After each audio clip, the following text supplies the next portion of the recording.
Salut l'équipe, c'est RMS pour une nouvelle vidéo et aujourd'hui j'aimerais parler d'isolement. Plus précisément, les périodes d'isolement auxquelles on peut être confronté dans une vie, son importance et comment en tirer le meilleur. Ce qui m'a inspiré cette idée de vidéo, c'est mes expériences de vie de ces derniers mois. J'ai pas mal voyagé, j'ai aussi quitté la ville dans laquelle j'ai grandi et je suis parti habiter seul dans une nouvelle région où je connaissais personne. Je me suis retrouvé seul, livré à moi-même, dans un environnement totalement différent. J'ai également fait une pause sur les réseaux sociaux, ce qui a renforcé ce sentiment d'isolement. Et s'il y a bien une chose que je peux te dire aujourd'hui, c'est que c'est la période où j'ai le plus appris sur moi-même, mes objectifs et sur ce que je veux vraiment pour mon avenir. Et tu verras que bien gérer ce type de période, volontaire ou pas, peut être bien plus que bénéfique pour ton avenir et tes objectifs. Et c'est de ça qu'on va parler aujourd'hui. En point numéro 1, on a l'organisation et la productivité. Ce genre de période, ça va te forger. Tu seras livré à toi-même et tu vas essayer de construire une routine tant bien que mal et être productif sans être distrait. Mais au début, c'est pas forcément évident de trouver cet équilibre entre profiter et être productif. D'où l'importance d'organiser ses journées et ses objectifs, long et court terme. Je dis pas de tout détailler à la minute près, mais sur un carnet, un tableau, tu notes tes objectifs et les choses importantes que tu as à faire, c'est déjà un très bon début. Il y a aussi le fait d'avoir une bonne routine où tu te lèves et couches aux mêmes heures et avoir des rituels qui t'aident à la concentration, c'est tout aussi important. En deux, on a la réduction des distractions. Tu as parfois besoin d'isolement pour te recentrer sur toi-même, penser à toi et tes objectifs.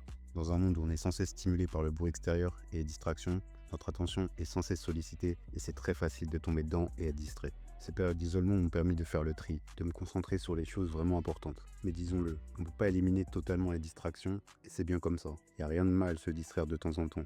Jouer aux jeux vidéo, regarder un film, on n'est pas obligé d'être H24 productif. Le problème, c'est quand ces distractions prennent le dessus sur tes projets et ralentissent tes objectifs. Il faut que tu traites la distraction comme une récompense de ton travail, pas une activité en elle-même. Et la mettre hors de portée quand tu travailles, c'est important. Si ton téléphone te distrait par exemple, enlever les notifications et le mettre hors de portée durant ton travail, c'est judicieux. C'est ce que j'ai fait au début et ça a marché. Aujourd'hui, je peux même travailler à côté, ça me pose aucun problème. Et en réduisant le bruit extérieur, tu obtiens également plus de clarté sur ce que tu désires vraiment.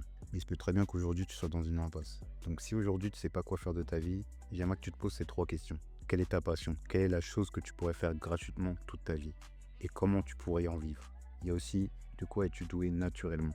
Et si tu n'as pas de réponse à ces questions, alors tente, essaye de nouvelles choses. Que ce soit un nouveau sport, apprendre un nouvel instrument, peu importe. La vie est déjà assez courte, alors autant te concentrer sur les choses qui te plaisent vraiment. Et tout ça va créer un effet boule de neige. Si tu es mieux organisé et discipliné, tu seras plus productif. Et si tu as plus de clarté sur tes objectifs, alors tu auras plus de chances de réussir. Et en dernier point, on a le choix de l'entourage. Quand tu t'isoles, tu apprends à être bien avec toi-même et apprécier ta propre compagnie. Et ça te rend malgré toi plus sélectif. Des personnes négatives, irrespectueuses et des conversations trop superficielles, tu t'en éloignes naturellement. Quand tu construis une discipline solide et une paix intérieure, les conflits et les dramas t'intéressent pas. Tu te concentres sur les personnes qui te respectent et chez qui vous pouvez mutuellement vous pousser vers le haut. Et ces personnes-là, tu vas les attirer naturellement. Car comme tu as appris à être bien seul, tu vas être avec elles avant tout par choix et non par nécessité. Il n'y aura rien qui sera forcé. Voilà pour moi toute l'importance de ces moments seuls dans une vie. Surtout dans une société où on valorise souvent le fait d'être entouré et on diabolise un peu les gens qui sont seuls dans leur coin. Mais pour moi, ces périodes d'isolement sont primordiales. S'isoler, c'est pas disparaître, ghoster tout le monde, c'est choisir de se retrouver. Ça permet de se recentrer, de clarifier ses objectifs et parfois, c'est exactement ce qu'il faut pour avancer.